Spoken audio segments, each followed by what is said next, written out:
Simply Juice or Nature's Nectar? Oreos or original chocolate sandwich cookies? Most people think these brands are one and the same. So how does Aldi get away with it? Walking down the aisle of an Aldi or its big rival store, Lidl, you might notice that a lot of the packaging looks quite familiar. For example, the bold blues of Oreos and Chips Ahoy seem to pop from the shelves, encouraging you to indulge your cravings with a tall, cold glass of milk. Upon closer inspection, however, it soon becomes apparent that these aren't name brand products. Instead, they're chocolate sandwich cookies or chocolate chip cookies. While imitation may be a form of flattery, it's also thought to be a major legal no-no in the industry. I'm seeing double here. 4 Crusties! Obviously, companies work hard to come up with packaging that will catch the eye of consumers, and mimicking their design jeopardizes its effectiveness. The trick here, though, is that Aldi and Lidl are tweaking the colors and the fonts just enough to create an entirely new graphic. This negates the costs you'd pay by starting the design process from scratch and ensures a quality-looking finish. The original chocolate sandwich, for instance, features a very similar color scheme and image placement to brand name Oreos, but the font used for the lettering is ever so slightly different.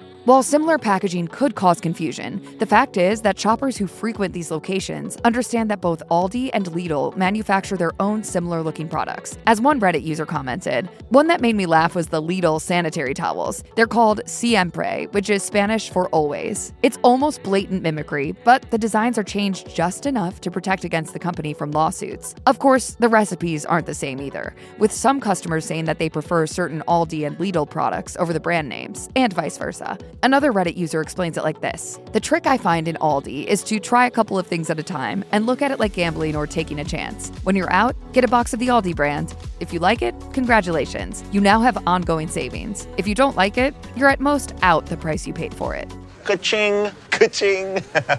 As far as lawsuits go, well, Aldi has suffered a fair share of legal controversy in the past, and the grocery chain has weathered both wins and losses at court. Certainly, some brands have been happy to pursue legal action against the giant supermarket chain. For example, Coca-Cola sued in 2010 over the look of Aldi's Nature's Nectar products, which was remarkably similar to their own Simply Juice brand. In 2014, Promotion in Motion sued over the packaging similarities between Aldi's Lunch Buddies and Welch's Fruit Snacks, while King's Hawaiian alleged in 2015 that the chain was confusing consumers with the suspiciously similar packaging of its Hawaiian rolls. Generally, the chain has settled these suits out of court and moved on, altering the packaging of the products accordingly. However, in February 2023, Aldi was taken the distance, again by British company M&S, this time for ripping off the chain's Snow Globe gin bottles. Aldi lost the case and now looks to appeal, as it faces the possibility of having to remove the product from its shelves or pay damages. While Aldi has certainly had to accept a few losses, its massive roster of brand-imitating products continues to draw in bargain-hungry shoppers. And really, these court cases are like drops in the ocean, while many brands appear to have decided that pursuing an expensive lawsuit isn't always worth it.